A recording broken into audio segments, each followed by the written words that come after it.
Okay, so for the past month, I've taught you how to build your email list, but now comes the part where you actually have to write those emails to your list each week. So, you want your email list to lead to more sales, conversations, and referrals. So, what exactly needs to go in this email every week in order for that to happen? Most business owners don't have a plan or a strategy when it comes to their weekly email list strategy. And that leads to a whole lot of random, sporadic, and then inconsistent emails that result in no revenue or return on all this investment you've made. In this episode, I'll teach you exactly how to structure your emails, how to pick a format that works best for you, and what things you must include in your weekly emails if you want them to get opened, read, and clicked on. So let's jump in. Hey, and happy Monday. Thanks so much for listening to On Your Terms. I'm your host, Sam Vander. This is On Your Terms, a podcast for online business owners who want to be as present in their lives as profitable in their businesses. Because around here, we believe in running really great businesses, but also having even better lives offline. I hope that's my goal. So I can't believe this is the last week of this 4-part series. This whole month, I've been yapping at you about how to build an email list and, committing to this idea of building an email list and trying to convince you how important it is. And then showing you my easy email list strategy, going kind of straight to the emails themselves being the value, but also balancing out that approach with the more traditional approach of using freebies and opt-ins to get people on your email list. Hopefully you're all caught up. If not, go back and listen to part 1, 2, and 3 of this series so far. But I think that today we're really going to pull it all together and talk about, okay, I understand it's important. I understand how to pitch people to get straight onto my email list. I also understand how to use things like freebies. But now what happens when people are actually getting my emails every single week? This is often, I find, to be a problem in the industry when people talk about email marketing. People are either really good at teaching you how to create opt-ins, or they'll just give you templates and stuff on how to write weekly emails. And I'm like, that's great, but then how do you get people onto that email and vice versa? So I was really hoping with this series that I've given you a little bit of everything. You'll have to tell me. By the way, I'm going to tell you right now, I say to my email list all the time, this is a two-way street here. Although I'm the one yapping here on the mic, I fully expect you to reach out to me and to tell me, share your thoughts, share your reactions. Tell me if this was good. Tell me if you learned something. Tell me what was the big takeaway for you. But my DMs are open. My inbox is always open. I expect you fully to not just come here and mooch. I expect you to come and participate because that's really what I want to do. And that's why I created this podcast was, yes, to create, a place where I could share this information with you, but really to create more of a community of on your terms people, the terminators, as I call them in my head. So with that, let's hop into today's episode talking about building your newsletter. So traditionally, there are two options or kind of two schools of thought as to how you build a newsletter or how you can structure it. But as you can imagine, I don't do either of these two. But I think in my responsibility and due diligence, I will tell you what they are. So the two traditional options are, for one, is more of just an essay style. Something that would look like you were writing an email to a friend. It would say dear first name, there's just a lot of text, and then a sign off and maybe a link, and that's it, right? So that's one way. I did that way for a really long time, many years. It's probably my preferred way, but that's one way. The second way is, and has become more popular in recent years, is to turn it into more of a newsletter style, which is more like a digital magazine, a digital newspaper, like a bunch of different boxes or sections or areas of this email, but that it's not necessarily just an essay of sorts. Of course, I'm a Scorpio, so I kind of pride myself on trying to do things differently, at least, even if I don't, but I take more of a hybrid approach. So I kind of mash this up and I do an essay. So my Sam Sidebar weekly newsletter, which if you don't get it, you can sign up for free using the link in the description. But that starts out with some sort of essay. It's always a story-based essay, and I'm going to talk about that in a second. And then that leads into a couple of what I call predictable sections. So maybe one box or section that's about that week's podcast episode, or a section that's about links and resources that I know my people will love, something like that. And then finally, there are what I would just refer to as boxes. These are things that are more set in stone, like they're the same every single week. They are, it's not like with the predictable sections. I consider that to be more like, to expect a list of helpful resources and links every week, but the links and resources themselves change. Whereas with the boxes, the way that I think about that is that those boxes are literally the same every single week. And I'll share a little bit with you in a few minutes about what that can look like for you. So I just want to go back for a second and talk a little bit about this essay story-based part of the email, whether you decide to start an email or write your emails completely as essay and story-based, which is totally okay, or you're going to take some sort of hybrid approach like me, and you're going to include a part of it in your newsletter. I think a lot of people think that they're supposed to do this some way, or like that this is an important part of, writing an email. And I would say that it is important to have some sort of like essay or story-based or personal essay or something like that. If one, you like it, and two, you're somewhat decent at it, and you don't have to be great at it right now. You're going to get better at it. But I think like if this is your forte, I would lean into it, because I personally think that like the essay personal writing part really connects with the audience the best. And I think people like reading it. This also depends on, of course, who your audience is. Like I know that my audience likes to read. They are people who like the nitty-gritty details, so they don't mind it, right? I also know that they're busy, so I try to be respectful of their time. But I taught a workshop about email marketing in Austin last week, and one of the people came up afterwards and they said, what if our audience doesn't want to read 1,000-word essay or something like that? And I was like, well, this is where it's so important for you to know your audience. Like, do your people like to do that? Like if you're writing on Substack, for example, I mean, people are going there to read. So I tend to think that it's somewhat of a mix, like of a hybrid approach, where that's where I do my best work, is writing, and probably writing from a storytelling, personal based perspective. And I think my people then therefore like also like to read that, or come to expect it or look forward to it, because that's my style. So like you weren't going to be attracted to my style in the first place if what you were looking for was like 7-second TikTok videos, like that wasn't going to be me anyway. So I think over time, it's kind of like chiseling away at a stone. Like I think you start to kind of mold your audience in the sense that by you sharing your art in this way, by you sharing in the way that you find the most expressive, if that's writing for you, you're going to attract an audience who likes writing and reading that writing, So that's sort of my thought process behind the essay, is that it's some sort of mix between, I feel like that's the thing that I'm better at, and then also I think people like it now because I've done it for so long. But in terms of how I go about crafting this is something I get asked so often. Well, for one, I actually created a video walkthrough tutorial where I show you how I write my emails in real time, and like how I come up with the story and how I craft it. And I show you kind of like the like method and the strategy that I go through to take it from a story to something that's a lesson for my audience. So you should definitely go in the show notes and download this free video walkthrough I've created for you on how I tell my stories.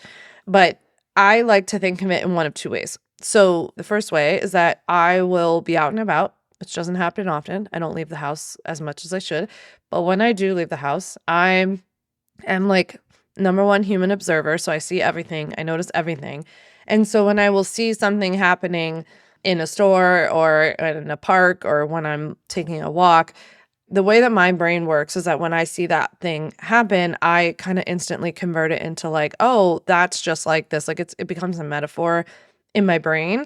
And I do think that sometimes people will say to me like, well, I don't think like that, or I wish I could think like that. It's an exercise. So it's something that you build over time. I think that the more that you start leaning into storytelling or essay-based like emails or any other kind of writing that you're thinking of doing, you then start seeing that when you're out and about. So like, I think like if you just start getting in the habit of thinking about it, it will become more and more automatic over time. Don't expect it to be so automatic off the bat. you know? So yeah, this is the kind of the first way is I'll be out and about. I will see something. I will be like, oh, when that lady just did that at the grocery store, that's just like I can see how I can make this analogy to what happens in online business. And so I'm going to use that as my little like kicking off point. I mean, typically speaking, I'm looking for something that's interesting, right? Like it has to have a little bit of a spark of something that's interesting enough to write about. This is where, if you've read my book, When I Start My Business, I'll Be Happy, I talk a lot in the book about how you have to be a pretty like interesting person, I think, to keep up this kind of business. And I don't mean that you have to like have a billion hobbies and be like the quirkiest, most eccentric person, but like you have to go out and actually seek things. Like I will purposefully schedule days where I'm like, oh, I'm gonna go to like this museum, or I'm gonna go into the city for a day, or I'm gonna go do something, or even just like working from a coffee shop, literally anything that gets me out of my normal habit and routine, because it typically generates ideas, spurs creativity, lets me see people doing wacky things. Basically, if you spend any time around other humans, you'll come up with something. But I do believe that like that is part of our job, is actually getting out and about, having experiences, take the art class, sign up for a fitness class in person instead of doing your bar routine at home that day. Like just something that kind of gets you out of that routine. It's really incredible what can happen, and I do consider that to be part of the job. I think we have to be interesting people in order to then have stuff to talk about. And I do think that developing hobbies and all of that also helps, but I try to always make this like a low bar. Like it doesn't have to be anything complicated. But of course, if you like take up a pottery habit or something like this, you're going to have so much to talk about, whether you talk about business, finance, career, health and wellness, mental health. It will give you so many lessons and tips for yourself to go through that you will then be able to share with your audience. So sometimes it's just a matter of like mixing it up, looking at your life. Every once in a while, I notice I'm like, hey, I haven't left my house in 5 days. I don't have anything on the schedule. I haven't seen a friend in a while. Like, I need to make sure I'm doing those kinds of things, not only for myself and my mental well being, but also because it does help me with my work and my creativity. So sometimes that's how I approach my story, is like seeing something out and about. The second way I think about writing these stories and starting out my emails is that I already know what lesson I need to teach you that week, or what tip I need to give you, or like what the kind of educational topic is going to be. And then I reverse engineer it to think about a story. So it could be a story of something that happened to me as a child. It could be something that happened in high school. It could be what happened when I first started my business, or it could be last week at the grocery store. It doesn't matter. But the point is, I will just kind of in my mind go back and think, oh yeah, that's very similar to like what happens. This story illustrates the point that I'm trying to make. That's essentially what I'm looking for. Here's an example. Of course, this isn't how they put it, but if I had to summarize how people, like what they say when they reach out to me, or what's really behind what people are saying when they reach out to me, it's that people are putting off like getting started because they're waiting for all these other things to happen, right, with their businesses. So they're waiting for things to be perfect, or they're trying to do everything themselves, or they're trying to do too much, like they're doing things they don't have to do quite yet, etc. Right? So last summer when I was at the farmer's market, and I wrote about this to my email list. So if you get my emails, you might know the story already, but I was at the farmer's market and there was this guy who had become kind of like, he's become really popular in the area for his sourdough bread and for his baked goods. They're insane. And he had this crazy line every single week at the farmer's market. And he started telling people that he had bought a space in the downtown to actually open his own bakery, so he'd be available year round and outside of just the farmer's market. And so people, rightfully so, were getting so excited about this because his stuff was so good. And so they're like, when's it coming? When's it coming? And every week I would stand in line, in this long line, to get the bread or whatever. And you would just see one by one, every single person saying, how's the bakery coming? Is it going to be open soon? Like, when can we expect it? Right. And the closer I got, the closer I just saw his shoulders slumping towards the table, like so dejected that he had to keep telling everybody that it was taking him a long time because he was trying to do everything himself. He was like learning how to become a plumber so he could do the plumbing, learning how to do the electric so he could do the electric, and all of that. All very noble things. Like, I have so much respect for people who try to do this themselves and like build things from the ground up. And that's Unbelievable, amazing, right? From a business perspective, though, you're like, dude, hire a plumber. I'm like, yes, I know the plumbers cost money, but you're losing so much money every single week here. You have so much demand. This has gotten like really hot. You could have been up and running by now, and it doesn't have to be perfect. People would have waited in that line in his bakery without the most perfect, beautiful aesthetic yet or anything like that, right? So I'm sitting here every week looking at this thing happen in real time, and I'm like, oh, this is exactly what people do with their businesses in the online space too, where it's not the plumbing, but it's trying to teach yourself SEO and Pinterest and start an Instagram account and say, like, well, once I get my website up and running, then I'll start talking about what I do. And, all the obstacles that we all put in place. And so he was doing this in real time, right? So that's just an example of like seeing something. What is the lesson? What's the takeaway? How do your people do this? Like, how are they making the same mistake?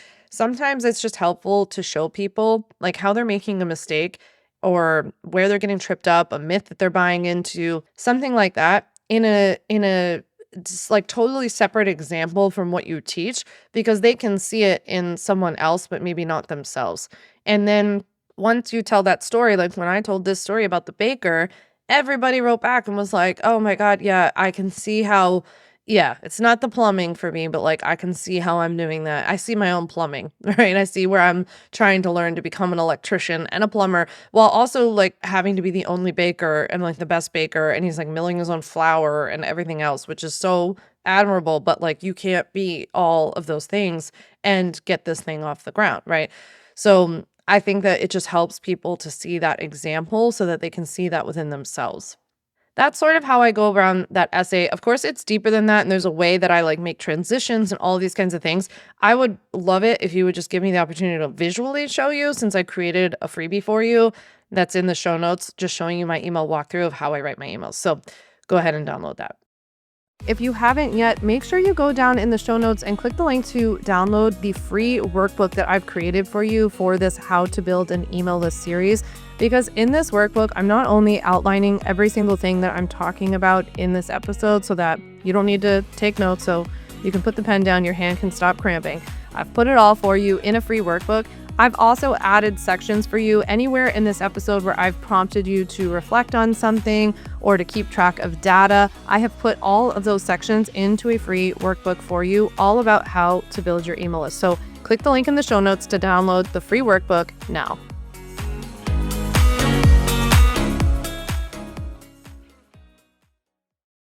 Okay, so how do you decide which one of these approaches is the best for you and your email list? Is it the essay style? Is it more the magazine style? Is it the hybrid, like what I do? I would encourage you to think about what is the goal of your newsletter? There's sort of two kinds of goals to think about. There's sort of what's the goal of your newsletter on a more global level? Like where does it fit into your overall marketing strategy? So are we pulling in a lot of people who don't know you that well so that this is the place where they need to get to know you? Is this the place where we're nurturing people who really do know you? Are we creating more of a community feel?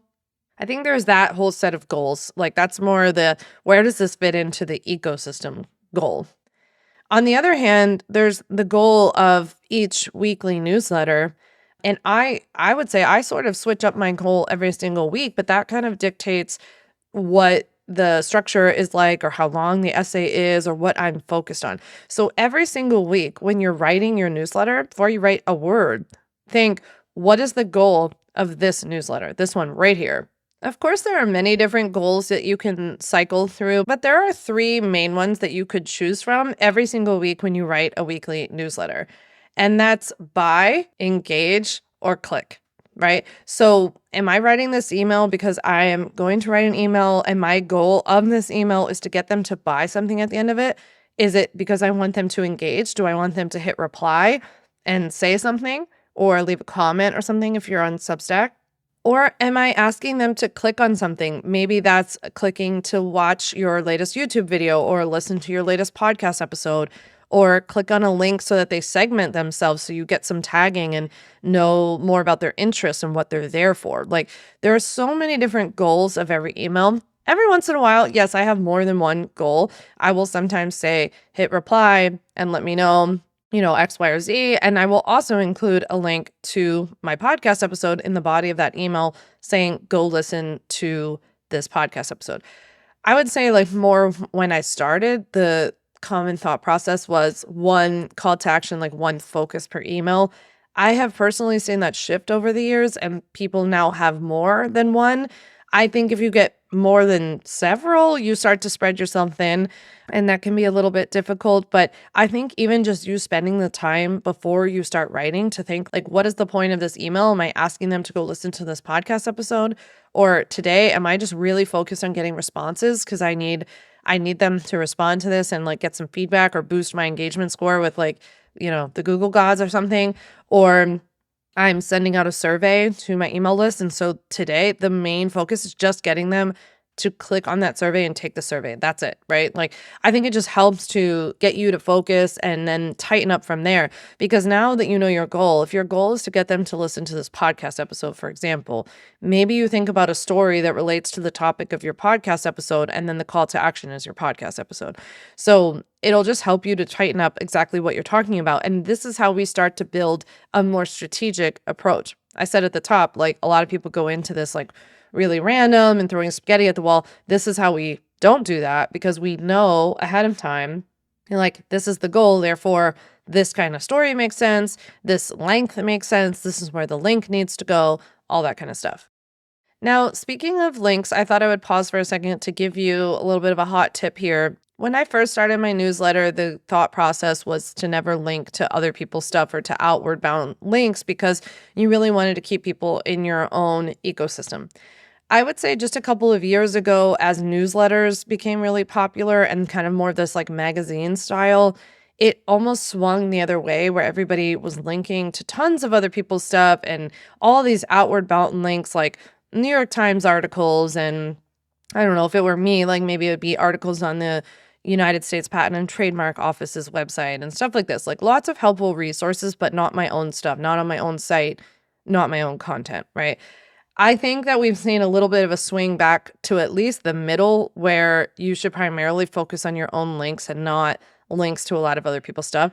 I've pretty much swung back to like links to my own stuff or links to my own content, unless, of course, it's a sponsored link or a friend asked me to promote something of theirs, or if it's a resource that I think is going to be really helpful to my audience. So that's sort of where I draw the line now. It's like, it has to be really, really good for you guys. If it's good for you, then I will include it, because then it's worth it for you. But I'm not just trying to stuff a bunch of outward bound links into my email in order to appear more helpful anymore, because all that was doing is like, I just picture like a pool cue, like hitting the pool like balls and they just go all over the place. And that's not what I want to do when it comes to the people who are on my email list. I want to be of value, of course, but I want to keep them in my ecosystem. So as you're thinking about what your structure would be for your email, I would encourage you to think about, what does it need to be structured like in order to be valuable but consumable at the same time, right? We want people to look forward to this, to open it. We talked in the Easy Email List Strategy part 2 of this series about how you want it to become like a thing that people look forward to. And so what does that need to look like in order to be consumed that way? Is it bingeable? Is there any way that you can create some sort of bingeable element? Are you interested in it being forwardable, right? Like, is this the kind of thing that you want people to be sending to other people and saying, hey, you got to get this person's email? So what could that look like within your email structure? Okay, so to wrap things up today, I thought I would include 8 things that I think are absolute essentials that you must include in your weekly emails if you want them to get opened, read, and clicked on and actually be of value to your people. The first is a box of what I call your top hits. So if you get Sam Sidebar, my weekly newsletter, you know that at the bottom of my essay, there is a box that includes a mix of links to free and paid stuff from me. It's kind of the like, hey, if you need more than this email, if you want to take the next step, here are some places to get started. So maybe if you have a podcast, for example, there's a link to your podcast or your YouTube channel. I would include one link to your top freebie, whatever best performing freebie you have. If you have a webinar or some sort of free class, of course, there would be a link to that. There's a link to my book. And then also you could have a link to your actual product itself if there's a way for them to get started and start working with you. I think this is a great way to give people a little bit of an overview of like the next step. Like, oh, I love this email. Like, I want more, right? Just keep in mind that if you're linking to freebies and these people are already on your email list, then I don't recommend having them opt into those freebies again. You should just give it to them. And then for everything else, you obviously link out to it like your podcast page or your webinar page or something like that. The next thing I recommend highlighting in your email every single week is that week's piece of what I call cornerstone content. So, in my ideal world, you would create one cornerstone piece of content each week, like whether that would be your YouTube episode, your podcast episode, a blog post, a Substack post, something that's meatier than social media, but it's kind of your one big piece of content for the week. Ideally, there would be a box or some sort of section of your email that would point people to that piece of content so that we could continue to get engagement and eyeballs on that content.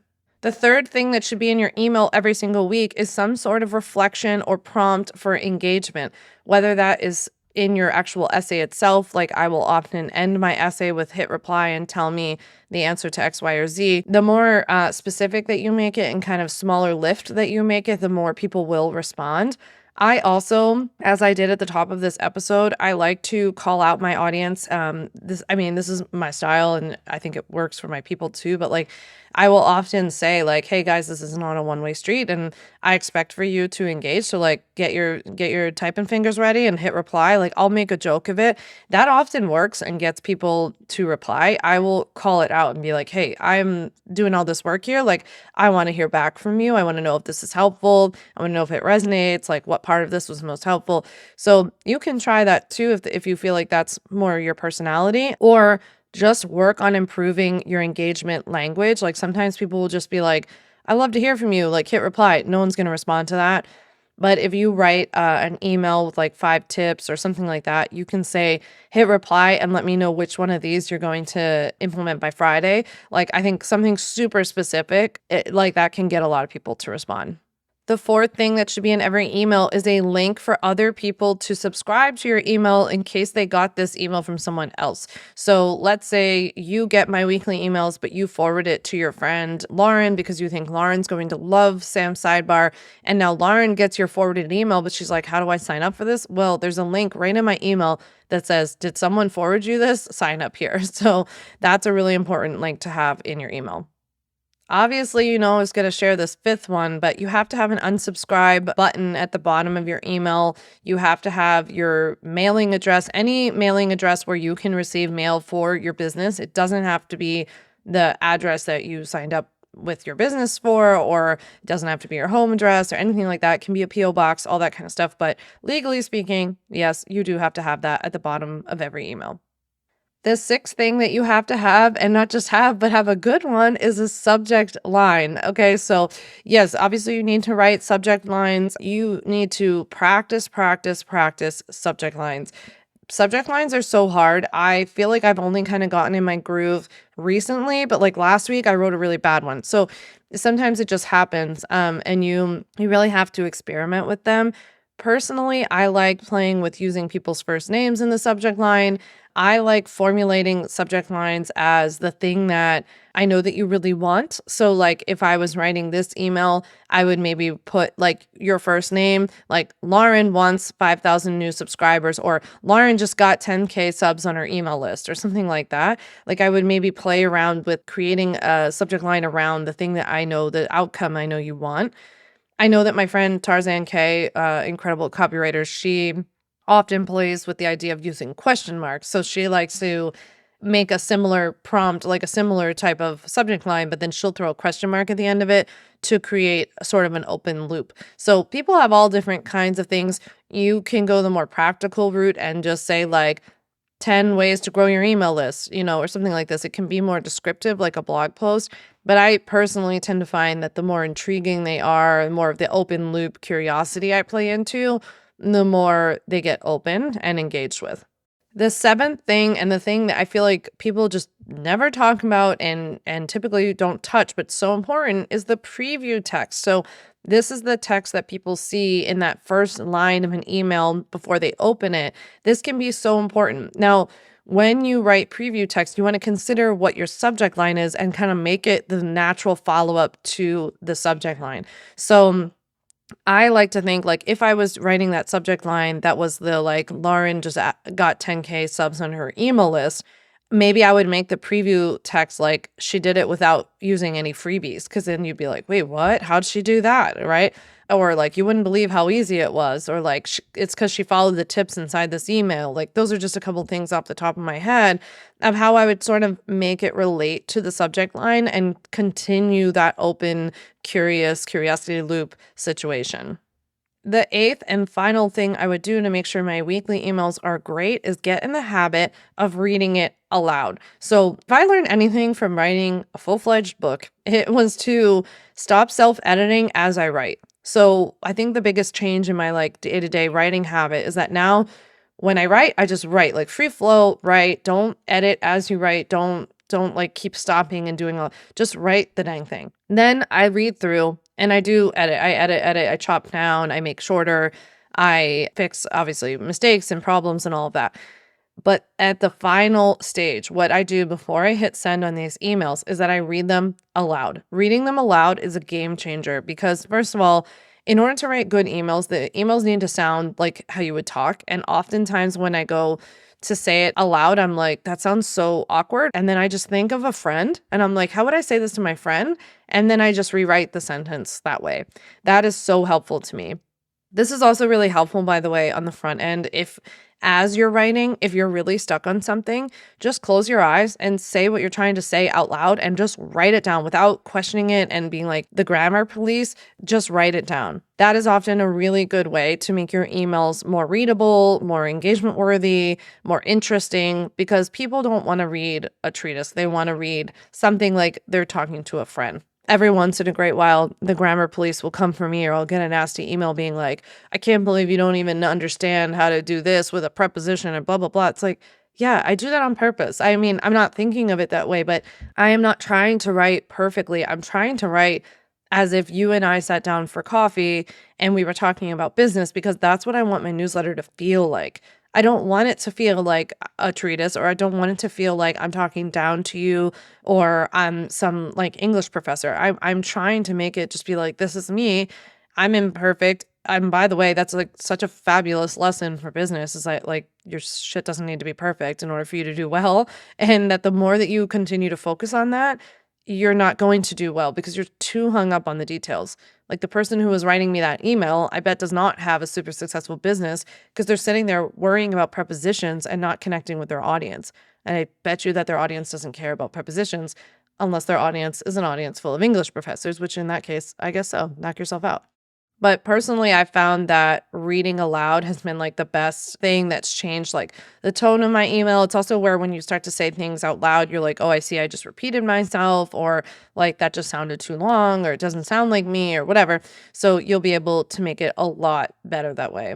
So those are the 8 things I would include in every weekly email. But I just want to say too, before we go and talking about building your email list, is that so much of what we've talked about for now the past month is about playing and experimenting and just seeing what works for you. As I always say here on the podcast and everywhere else, so much of business is like this weird mix of what works for you, like you're good at writing, or you like creating videos, or you love podcasting, plus what your audience likes and needs, right?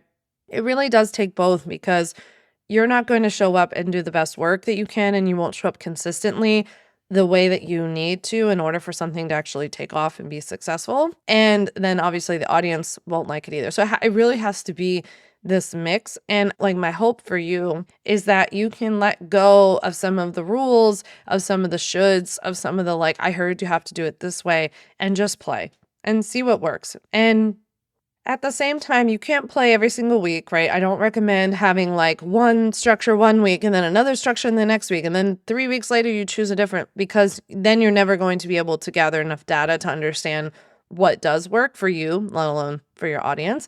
So I do recommend sticking to something and saying, you know what, for the next 3 months, I'm going to try this essay style. I'm going to write it, and you're going to get better at it from even just like doing the reps of it, of writing each week. And then start talking to your audience too. Be like, hey, how's this working for you? How do you like it? You like this style? Whatever. So that's kind of what I would recommend is picking something that fits with both your personality, what you're good at, but also what you think would work for your audience. What, again, using the questions in this episode, like what would be most valuable, what's consumable, bingeable, forwardable for them, right? And mashing those two together, experimenting for a little while, and keep track of the data. People always ask me what data I pay attention to. And for me, I mean, obviously I look at subscriber counts and I understand on the opt-in side whether things are working. But in terms of the weekly emails, I'm looking at open rate and I'm looking at click-through rate. And I would say more anecdotally, I'm looking at the engagement in my inbox every Tuesday when I send Sam's sidebar. I tend to know if I hit a home run when we get a lot of responses, and then pay attention to like, oh, when I write about this topic, this seems to get a lot of engagement. But also like, was engagement my goal? Like that's good for me to pay attention to. So, with that, that's a wrap on our 4-week How to Build an Email List series. I'm so curious to hear from you. Like I said earlier, this is a two-way street. So, I want to hear from you whether this series was helpful. Have you seen any substantive changes? I had a couple of people reach out to me privately and say that they've already seen some uptick in their email list from some of the strategies that they've implemented, even with just like the easy email list strategy. So I'd love to hear from you. More globally, to be honest, if I can steal you for another minute before you go today. More globally, I would just love to chat with you about kind of the direction of this podcast. So a while back, maybe in August, I had said, I'm not going to really be doing legal episodes right now because I have done like, I don't even know, 175 or something legal episodes on topics that, frankly, don't really change. And so you can listen to so many episodes of this podcast if you need to learn how to start a business, if you need to learn about business insurance, how to pay yourself, like any of that stuff, I've got an episode for you. And if you go to my website, samvanderwielen.com/podcast, there's actually a search feature within the podcast itself where it'll pull up an episode where I've talked about whatever topic you want. But I talked back then about how my goal right now is not really to do those episodes anymore. And I'm not even sure that I always want to do things like this that are so like straight strategy business. Like I think that my goal overall, and I'm just being honest with you because I'm figuring this out in real time, I have big goals in terms of growing this podcast to be a wider listen to podcast, to be on broader topics beyond just like, here's like this straight up business strategy or this like email list growth hack or whatever. I want to have deeper conversations with you about living your life as an entrepreneur, but dealing with things like grief and wanting to be or being afraid to be seen as you expand your business, managing more of your life offline, being more present. Maybe you want to remove yourself more from like social media and your phone, like I do. I want to talk about these bigger topics. And so my goal or my thought is to move this podcast in that direction. And I've started doing that. I had a few weeks ago, I had an episode called like my 6 weekly anchors that helped me manage my business. That's kind of the stuff I'm talking about. That episode did really well. I had already had this 4-part series about your email list scheduled. And so I went ahead with it anyway. But I'm curious from you, like what's resonating with you, or more of the topics, like the bigger conversations, or do you like the straight up strategy, like episodes like this, where it's just like, do this with your email list? It's not that I wouldn't produce this kind of content. I'm just not sure that it would be here on the podcast. Like one idea is that this is a great thing for me to do in Sam's Sidebar in my weekly newsletter. I have an idea for a 4-week series coming up in January. And originally I was planning for it to be on the podcast. And then I said to the team, why don't we actually do this over on email? We don't need to do it here, right? So that's sort of what I'm thinking. I love podcasting so much, and I love because it gives us an opportunity to connect on a deeper level. And I started On Your Terms because I was so frustrated with like the lack of nuance and the ability to go deep on things like social media because everything has to be so quick, right? So yeah, all that to say, just giving you some like kind of honest thoughts about where I'm thinking, where I think I'm headed. Next week is an episode all about how to reflect on the past year in order for you to have an even better year next year. And I don't mean just in terms of revenue, but more in line with your values, more present, hopefully a happier, healthier version of yourself next year based on all the reflection we can do about how things went this year. So that'll be next week's episode. But yeah, I'd love to hear from you. My DMs, my inbox are open. I appreciate you being here so much. And hopefully you know too that for the next couple days only, I have my very first Black Friday sale going on. So go check that out if you've ever needed legal templates from me or the ultimate bundle, but it's been a little too much for you to swing. Now is the time, my friends. So go check it out. All right. I can't wait to hear from you. With that, go on and conquer your email list, and I will chat with you next Monday.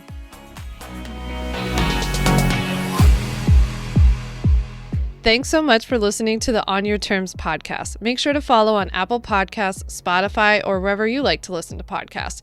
You can also check out all of our podcast episodes, show notes, links, and more at samvanderwielen.com/podcast. You can learn more about legally protecting your business and take my free legal workshop, 5 Steps to Legally Protect and Grow Your Online Business at samvanderwielen.com. And to stay connected and follow along, follow me on Instagram at samvanderwielen and send me a DM to say hi.